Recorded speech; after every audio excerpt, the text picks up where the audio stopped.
하나님은 사랑이십니다. 하나님은 정의로우십니다. 그리스도인이란 바로 그 하나님을 믿고 하나님을 닮아가는 사람들이에요. 그런데 이것은 우리 노력으로 되는 것이 아니라 하나님께 주시는 신령한 떡을 먹음으로 신령한 힘을 얻어서 그렇게 바뀌어 갑니다. 우리 주님은 건강한 사람을 부르러 온 것이 아니라 병든 사람을 부르러 왔고요. 의인을 부르러 온 것이 아니라 죄인을 부르러 왔습니다. 우리 모두가 다 죄인인데 그 예수 그리스도를 만나고 예수님이 주시는 생명의 떡을 먹음으로 체질이 바뀌고 인생이 바뀌고 모든 것이 축복으로 바뀝니다. 그게 그리스도인이에요. 그런데 이런 그리스도인들이 타락할 때가 있습니다. 정말 교회를 개척해서 눈물로 기도하시면서 그 조그만 교회가 커지고 커져서 정말 대한민국이 다 알아줄 만한 큰 교회로 크게 하신 그 목사님이 처음 목회하실 때는 얼마나 순수했겠습니까? 얼마나 믿음으로 했겠습니까? 그러니까 주님께서 축복하시고 도우시고 그렇게 하시는 거예요. 근데 그런 목사님이 타락합니다. 교회에서도 열심히 봉사하고 헌신하고 해서 장로님까지 됐는데 그 장로님이 교회 건축원금을 띄어먹고 붙잡혀가고 그런 일이 벌어집니다. 한때는 목사님이 왼팔 오른팔이었던 사람이 교회에서 온갖 말썽을 부리는 수도 있습니다. 이걸 우리는 타락이라고 말을 합니다. 왜 이런 타락을 하느냐? 이유는 딱 한 가지입니다. 뭐 여러 가지가 있지만 시작은 하나이기 시작하는데 그건 뭐냐면 혼합주의 신앙을 가질 때 그래요. 혼합신앙. 쉽게 말하면 하나님을 믿지만 구약시대에는 이스라엘 백성들이 가나안 땅에 들어가서 하나님을 믿었지만 또 하나의 새로운 신을 모셨어요. 그게 누구죠? 바알로 시작하는 바알을 신으로 섬겼어요. 바알은 풍요의 신입니다. 바알이 나쁜 신이 아니에요. 사람을 죽이고 못되게 구는 신이 아니라 축복하는 신인데 뭘 축복하느냐? 물질만 축복합니다. 가나안 사람들의 신앙입니다. 이스라엘 사람들이 거기 들어가니까 사막에서 하나님 앞에서 고생만 하다가 연단 받고 막 그러다가 가나안 땅에 들어가니까 적과 꿀이 흐르고 거기 신들은 풍요를 약속합니다. 이야, 하나님 믿습니다. 바알 당신도 내가 믿습니다. 하는 게 혼합주의 신앙입니다. 오늘 우리 주님께서 우리에게 경고한 것 중에 가장 심각하게 경고한 건 뭐냐면 돈을 섬기지 말라는 거예요. 하나님보다 돈을 더 사랑하면 안 됩니다. 따라합시다. 돈 사랑하자. 그러나 하나님보다는 덜 사랑하자. 자, 첫째는 누구 사랑한다고요? 둘째는 돈은 무슨 돈? 사람. 셋째는 셋째쯤은 괜찮아. 그러나 하나님과 사람 이게 최고고요. 그 다음에 우리 돈 없이 사랑 못 하잖아요. 돈도 필요하죠. 그런데 혼합주의라는 건 뭐냐? 하나님과 돈을 같이 섬기다 못해 하나님과 돈을 더 사랑하는 게 혼합주의 신앙입니다. 이게 타락이에요. 목사가 타락하고 장로가 타락하고 교인이 타락하는 건 다 이것 때문에 타락하는 거지 다른 거 없어요. 자, 그렇게 해서 하나님과 바알을 같이 섬기면요 몰골이 아주 이상해집니다. 그럼 뭐 보나마나죠. 남자가 예를 들어서 남자가 아래는 남자 옷을 입고 위에는 여자 옷을 입으면 어떻겠어요? 참 볼만하겠죠. 그런 꼴이 되는 것입니다. 대개 이렇게 타락한 분들은 특징이 있어요. 입만 벌리면 하나님이야. 입만 벌리면 신앙적이고 입만 벌리면 기도하자고 그러고 그래요. 그런데 하는 짓이라고 하는 건 사기꾼의 때는 조직폭력배 같이 그런 수준까지 떨어집니다. 자, 뉴스에는 주로 어떤 그리스도인들이 등장합니까? 여러분같이 정상적인 그리스도인들은 뉴스에 안 나옵니다. 그런 이상한 몰골을 가져야 사람들 눈에 뜨이고 등장하게 되는 것입니다. 근데 참 이상한 건 그런 뉴스가 나오면 누가 부끄러워하죠? 부끄러움은 우리 정상적인 그리스도인의 몫이에요. 정작 그 짓을 하는 사람들은 부끄러워합니까? 너무나 당당해요. 우리가 뭘 잘못했느냐 이거죠. 은퇴한 목사님의 자녀가 세습이 안 되지, 은퇴하는 목사님의 자녀는 아니다, 바뀌었구나. 하여튼 여러분 어느 교회 얘기는 다 아시죠? 이름 굳이 말씀드리지 않겠습니다. 제가 이걸 그 교회를 비난하려고 말씀드린 것이 아니라 우리 자신을 돌아보기 위해서 말씀드리는 것인데, 그분들은 그 법 정신은 은퇴하는 목사님의 이거는 바로 그 은퇴하신 목사님 그 아들이 그 다음을 바로 이어서는 안 된다는 얘기거든요.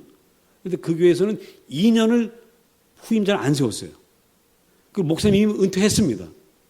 은퇴한 목사님은 된다는 걸로 해석을 하는 거예요. 은퇴하는 목사님이 아니니까. 오랜 대학에 막 은퇴하면서 바로 세우는 건 안 되지만 은퇴하고 한 2년 있다 쉬었다가 들어오는 건 괜찮다라고 해석을 한 거예요. 이런 거를 우리가 소위 말하는 문자로 견강부회라고 합니다. 견강부회가 무슨 뜻이냐? 가서 그 구글한테 물어보세요. 그런 거예요. 그러니까 지나가는 아이도 상식적으로 다 이 법을 왜 만들었는지 다 아는 그 법을 그렇게 이상하게 왜곡해서 해석을 해가지고 궤변을 늘어놓으면서 괜찮다는 거예요. 아마 그 법원에 가면 판사도 그 법 작구대로 하면은 그분은 맞다고 해줘야 될 것 같아요. 아마 작구대로만 한다면. 그러나 법 정신을 생각하면 있을 수 없는 일입니다. 근데 그렇게 하고도 너무나 당당합니다. 그러면서 우리가 좀 무리를 일으켰지만 그 대신 사회를 위해서 크게 희생하고 헌신하겠소, 이런 말까지 늘어나요. 남 얘기가 아닙니다. 우리에게 될 수 있습니다. 잘 들으셔야 돼요. 오늘 졸지 마세요. 자, 왜 그런지 한번 이제 살펴보겠습니다. 이스라엘 백성들이 오병 이어의 기적을 체험했습니다. 너무 놀라가지고 야, 이분만 우리가 모시고 있으면 우리 항상 다음 끼니는 걱정이 없다. 그래서 예수님을 찾아가가지고 주님, 우리의 임금이 되어주세요. 그 말을 듣자마자 주님은 주랭랑 쳤습니다. 예수님 어디 가셨지? 어디 가셨지? 하룻밤을 못 찾았어요. 그 다음날 예수님이 다시 돌아오셨어요. 사람들 흥분이 좀 가라앉았습니다. 말씀하십니다. 여러분, 썩을 양식을 위하여 일하지 말고 영생하도록 있는 양식을 위해서 일해야 됩니다. 이 말은 다음 끼니 걱정만 하지 말고 영생하도록 있는 하나님의 말씀, 진리의 말씀, 하나님의 은혜를 사모하고 그것을 받아들이십시오. 이 얘기를 하셨어요. 그랬더니 사람들이 끄떡끄떡합니다. 그러면서 주님께서 계속 하시면서 그러므로 영생하도록 있는 이 떡을 먹어야 됩니다. 라고 얘기를 했습니다. 33절 한번 보십시다. 33절. 시작. 하나님의 떡은 하늘에서 내려 세상에 생명을 주는 것이니라. 이 말을 듣고 나서요. 34절 다 같이 읽습니다. 시작.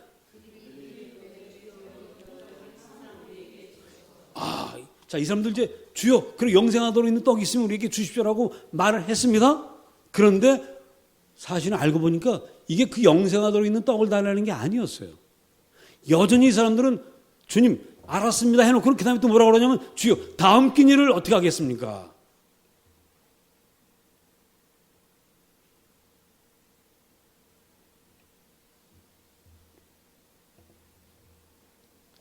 이 사람들 여전히 예수님 말씀 못 알아듣고 있습니다. 영생하도록 있는 양식을 사모하고 그것을 먹어야 된다고 말씀을 드렸는데 예 알았습니다. 그건 됐고요. 떡을 주세요. 지금 그 얘기예요. 아무리 좋은 얘기를 해줘도 그건 됐고요. 떡을 주세요. 지금 이러고 있습니다. 내가 원하는 걸 주십시오. 당신이 주고자 하는 것은 필요 없습니다. 내가 원하는 걸 주세요 하는 것입니다. 이런 목사들이 타락할 때 왜 타락하는지 아세요? 하나님의 진리의 말씀을 증거하다가 자꾸 교인들이 원하는 메시지가 있어요. 그것만 자꾸 달라고 합니다. 근데 목사님이 자꾸 타협을 하면서 진리의 말씀을 전하기보다는 교인들이 듣기 원하는 말씀만 자꾸 전하게 되면은 나중에 걷잡을 수 없는 타락을 하는 거예요. 목사가 제일 어려운 게 이 지점입니다. 하나님의 말씀도 증거하지만 교인들도 또 좋아하는 말씀도 이게 조화롭게 잘해야 되거든요. 왜? 하나님 말씀만 준 거 하면 교인들이 다 자요. 제가 청년 시절에 다녔던 동문교회라는 교회가 있는데 이 교회 장 목사님이라는 분이 계세요. 이분이 정말 진리의 말씀을 증거하세요. 처음부터 끝까지 성경에 있는 얘기만 해요. 그 결과 모든 교인들이 그 시간에 다 잡니다. 성가대 지휘자도 자고요. 대원도 자고요. 혼자 떠드세요. 더 놀라운 건 이분은 자거나 말거나 관계없이 1년 내내 그러고 설교하셔요. 저 같으면 어떻게 하면 졸지 않게 할까? 그 좀 방법도 강구할 것 같은데 그러거나 말거나 듣거나 말거나 당연히 하나님의 말씀을 증거하는 거예요.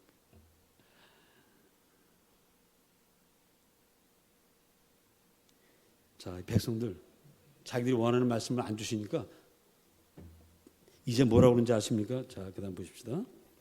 35절부터 쭉 주님께서 이제 이 떡에 대해서 이 사람들이 주여 이 떡을 항상 우리에게 주소서 하니까 그 떡이 어떤 것이다라는 걸 설명을 해 주십니다.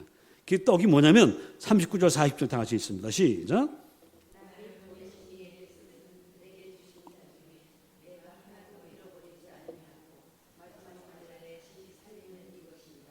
내 아버지의 뜻은 아들을 보고 믿는 자마다 영생을 얻는 이것이니 마지막 날에 내가 이를 다시 살리려라 하시니라.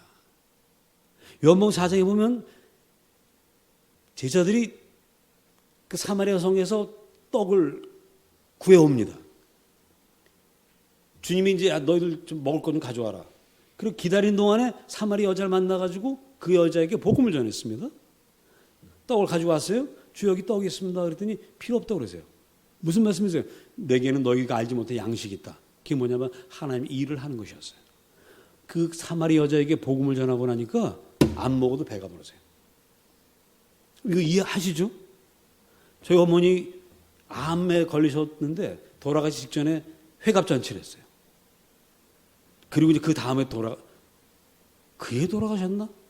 회갑잔치하고 넉 달 만에 이제 돌아가셨는데 그 어머니가 회갑잔치하러 앉아 계실 수 있다는 게 감사하고요. 손님들 와서 같이 이야기하시는 게 감사하고요. 그래서 그날 저녁은 저는 밥을 안 먹었어요. 나중에 먹었어요. 다 가고. 근데 배가 고팠어요? 안 고팠어요? 안 고팠어요. 사람이 정말 보람 있는 일을 하면 배가 안 고픕니다. 주님 말씀하신 양식이 바로 그런 것이었어요. 영생으로 있는 양식이라고 하는 것은 사람을 구원하는 것이고 그때 하나님 만나는 것이고 사람의 생명을 얻는 그것이었습니다. 그 일을 하니까 이게 양식이다. 그랬더니 이 떡을 주소서 했던 사람들이 속에서 부화가 나기 시작합니다. 아니 다음 끼니는 어떻게 되냐고요. 우리 먹는 문제 어떻게 해결하시냐고요. 이걸 계속 물어보는데 거기 대답을 안 하시고 엉뚱한 이야기만 하신다고 생각합니다. 드디어 마음이 돌아섰어요. 딱 삶이 돌아섰어요. 여러분 사람들이 좋아하던 사람에게서 딱 돌아서면 나오는 첫 번째 반응이 뭔지 아십니까? 인신 공격이에요.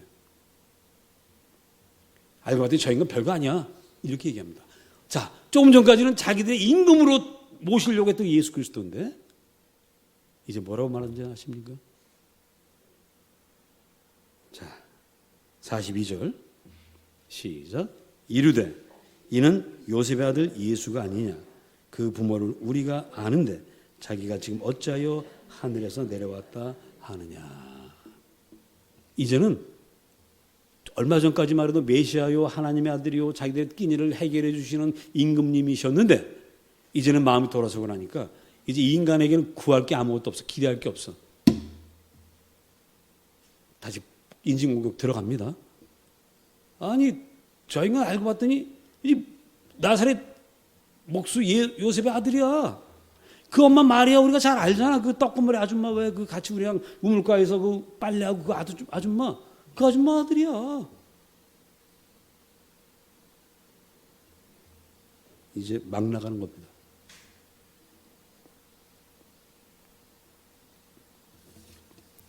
예수님의 근본을 문제 삼고 있습니다.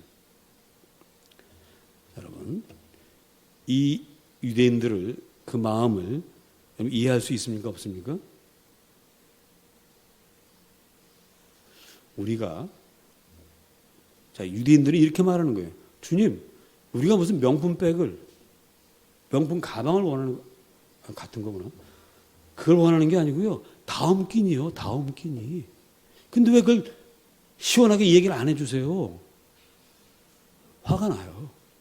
우리가 뭐 국영화를 누리겠다는 것도 아니고 매일매일 먹는 양식 때문에 걱정이 돼서 말씀드리는 건데 왜 얘기를 안 하십니까? 이 마음 우리가 이해가 됩니다. 우리가 주님 앞에 기도합니다. 우리가 원하는 것을 바랍니다. 근데 원하는 대로 원하는 날짜에 주시지 않으면 우리 마음속에 무슨 통이 생겨요? 쉼통이 생깁니다. 원망스럽습니다.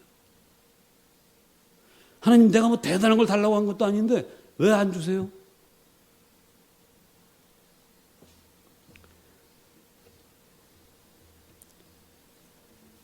그게 사람이에요. 이스라엘 백성들이 출애굽해가지고 광야에서 고난을 당합니다. 제때 물을 못 마셨어요. 하나님은 원망합니다. 왜 우리 여기까지 끌고 와서 이렇게 목말라 죽게 하십니까? 먹을 것이 떨어졌습니다. 아이고 하나님, 애굽에서 우리가 비록 종살이 했지만 애굽의 고깃가마 옆에서 고기는 마음껏 먹었는데 이게 뭐 하는 짓입니까? 라고 원망을 합니다. 아무리 하나님 우리를 구원하고 은혜를 베푸시고 축복을 해주셔도 내가 원하는 때 해줘야 될 거 안 해주시면 막 심통내요.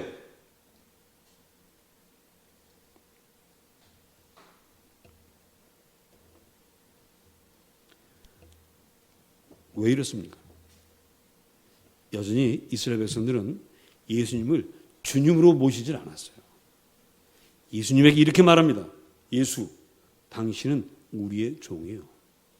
우리가 시키는 대로, 우리가 원하는 대로 빨리빨리 일하시오. 이런 얘기입니다.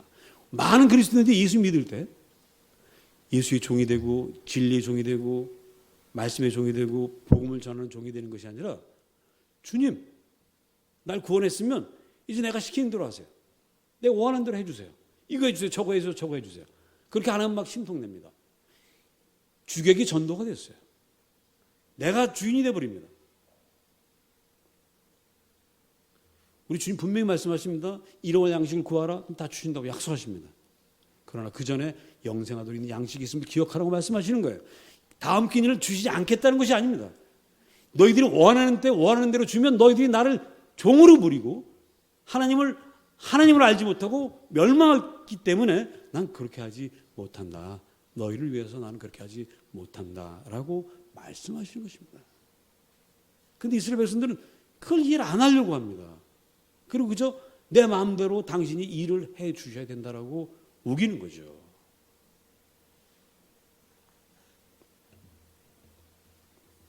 자, 우리 이런 사람들 알고 보니까 참 비난할 수가 없죠. 안타깝습니다. 안타까울 뿐이에요. 왜? 우리도 그럴 때가 참 많기 때문에.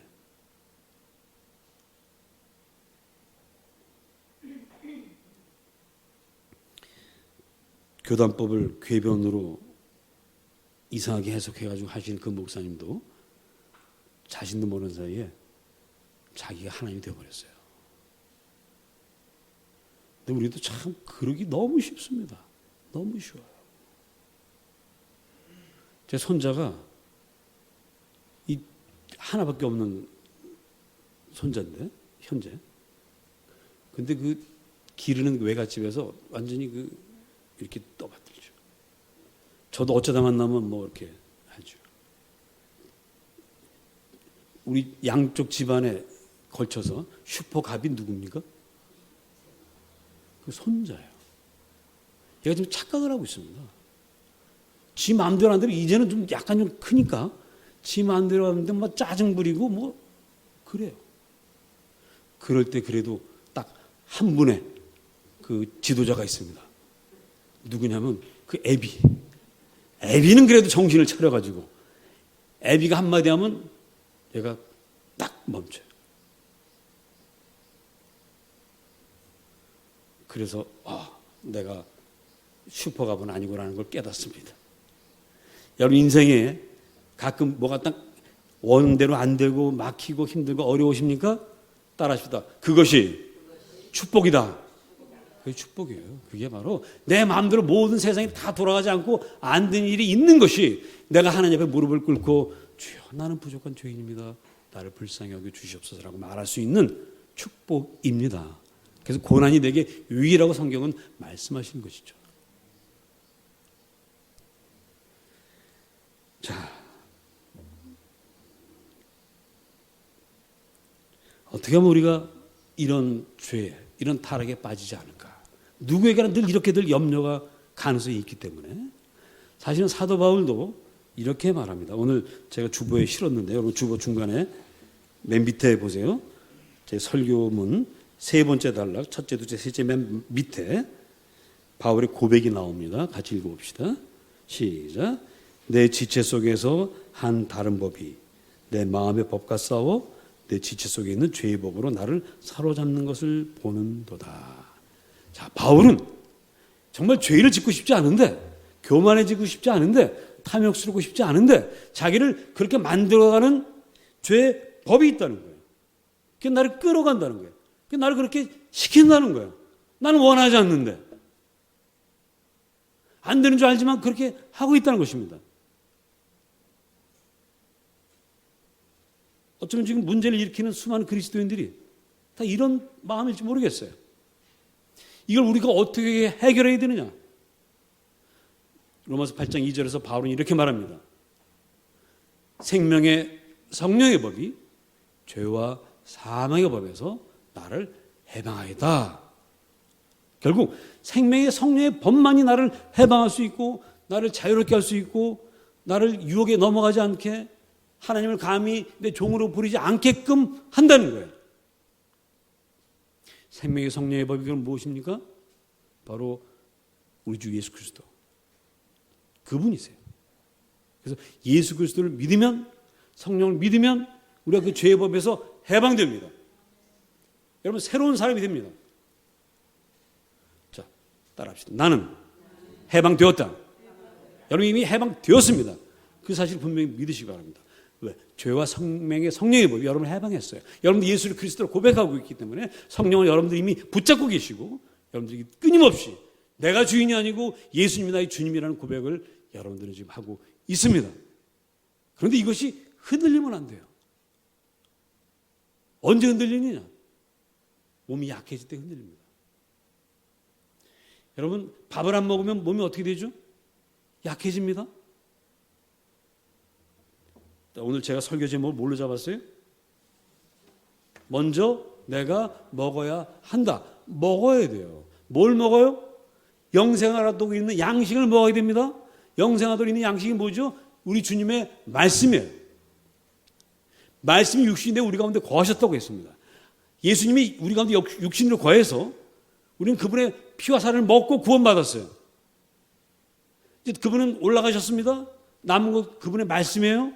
말씀이고 그분의 피와 살입니다. 이것을 우리가 끊임없이 먹어야 됩니다. 근데 먹되 꼭꼭 씹어 먹으시 바랍니다. 먹되 뱉지 마세요. 먹었다 뱉으면 안 돼. 제가 부흥사님들을 별로 그렇게 좋아하진 않지만 한번 어떤 부흥회에서 부흥사님이 이런 예화를 드시더라고요. 신앙에는 두 가지 신앙이 있는데 하나는 부삽신앙이 있고 하나는 자루신앙이 있다는 거예요. 부삽신앙은 뭐냐? 말씀이 딱 떨어지면 내 부삽에 딱 담아가지고 아이고 이거는 저기 김권사가 들으면 참 좋은 말씀이야. 딱 김권사한테 준다는 거예요. 그리고 또 이 말씀은 저기 연목사가 들으면 좋은 말씀이야. 연목사님 들으세요 하고 딱 준다는 거예요. 얼마나 배려심이 많습니까? 근데 이 신앙으로는 잘하지 않는다는 거예요. 자루신앙. 자루신앙은 뭘까요? 내 자루에 주여 나에게 하시는 말씀입니다. 아멘. 주여 이 말씀도 나에게 하시는 말씀입니다. 아멘. 아버지 이 죄인을 위해서 오늘도 말씀을 준비해 주시니 감사합니다 하고 아멘 하고 받아들입니다. 그러면 그 신앙이 자란다는 거예요. 어떤 분들이 저한테 묻습니다. 목사님 무슨 음식을 좋아하세요? 물어보세요 저한테. 잡식입니다. 저는 안 먹는 게 없습니다. 말씀도 잡식으로 하시기 바랍니다. 요거는 좋다 해서 듣고 요거는 내 마음에 안 들어가고 버리고 이러면 안 돼. 있는 그대로 다 먹어. 다 그냥 주여 먹어요. 이 먹으면 이 말씀에는 말씀 살아있고 능력이 있어서 운동력이 있어서 우리 혼과 곳을 쪼개고요, 우리 몸을 바꿉니다. 놀라운 능력이 있어요. 엘리야 선지자가 바알을 섬기는 선지자들과 비 내리는 대결을 합니다. 그 대결에서 850명이 기도했지만 비 한 방울 안 떨어졌어요. 엘리야 혼자 기도할 때 비가 떨어집니다. 그래서 그날로 바알 선지자들을 다 멸망시키고 엘리야가 승리했습니다. 그런데 안타깝게도 참으로 그 바알의 선지자들을 누가 후원하고 있었냐면은 이세벨 왕비가 후원하고 있었고요. 이세벨 왕비는 왕보다 더 센 왕비예요. 남편을 막 쥐고 흔들어요. 근데 그 이세벨 왕비가 선포를 했습니다. 내가 엘리야를 죽이기 전에는 내가 밥도 안 먹겠다. 그 위대했던 선지자가 그 말 듣고는 도망갑니다. 누구나 다 약해질 수 있는 거예요. 누구나 다 다윗처럼 타락할 수 있고 범죄할 수 있는 것입니다. 엘리야가 그 순간 하나님의 전능하심 믿지 못하고 도망을 갑니다. 하룻밤을 도망가서 쓰러졌어요. 그리고는 이렇게 말합니다. 하나님, 제 사명을 여기서 다 했으니 저를 죽여주세요. 죽여달라고 말합니다. 그리고는 잠들어 버렸어요.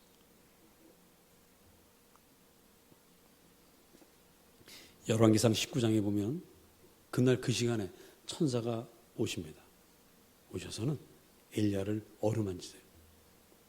아마 거기서 어루만졌다는 얘기는 요즘식으로 표현하면 뭐 도수치료라든가 무슨 마사지라든가 아마 그런 계통의 일일 것입니다. 그래서 엘리야가 힘을 얻고 좀 눈을 떴어요. 그때 주님께서 성경에 보면 숯불에 구운 떡이라고 되어 있습니다. 그냥 떡이 아니에요. 숯불에 구운 떡과 물을 한 병 갖다 놓고는 이걸 먹어라. 그랬더니 엘리야가 먹었어요. 한바탕 먹고는 또 잠이 들었어요. 또 한 번 천사가 와서 엘리야를 어루만집니다. 그리고는 한 번 더 먹어라. 그래서 남은 그 떡을 다 먹고 물을 먹었습니다. 여러분 인생이 너무나 괴롭고 힘들고 어찌할 바를 모를 때, 내가 뭘 하고 있는지 잘 모를 때, 그럴 때는 쉬십시오. 잠드세요. 사랑하는 자에게 잠을 주신다고 했습니다. 다 내려놓으세요. 수고가 무거운 짐은 다 내려놓으세요. 그럼 주님이 오셔서 여러분들을 어루만지십니다. 그리고는 여러분들에게도 떡과 물을 주십니다. 엘리야가 이 떡과 물을 먹고는 성경이 분명히 이렇게 말씀하고 있습니다. 그 떡과 물을 먹고 엘리야가 40주 40야를 가서 하나님의 산 호렙에 다다랐더라 그랬어요. 40일 밤낮을 걸으셨다는 거예요. 갔다는 거예요. 여러분 아무리 뷔페 가서 거기 있는 뷔페 식당은 그 다 먹는다 할지라도 40일 걸어갈 수 있어요? 이거는 신령한 떡입니다. 그냥 육신의 떡이 아니라 신령한 떡이에요. 그걸 먹고 거기까지 갔습니다. 여러분 성경은 엘리야가 먹었던 신령한 떡입니다. 매주 선포되는 말씀은 엘리야가 먹었던 신령한 떡과 물입니다. 그래서 여러분들 있는 그대로 다 먹고 꼭꼭 씹어서 천천히 누구 주지 마세요. 여러분만 이 시간만큼은 여러분만 거기 집중해서 먹으세요. 거기에 신령한 힘이 생깁니다. 그러면 이렇게 살아라 저렇게 살아라 말할 필요가 없어요. 그렇게 살아가게 됩니다. 이 떡을 먹지 않고 이 힘도 없는 사람에게 이렇게 살아라 저렇게 살아라 하고 하니까 위선자가 되고 꾸미게 되고 타락하게 되는 거예요. 하나님 말씀 앞에 서서 은혜 받고 축복 받고 평안한 자는 여러분이 되시기를 주의 이름으로 축복합니다. 기도합시다.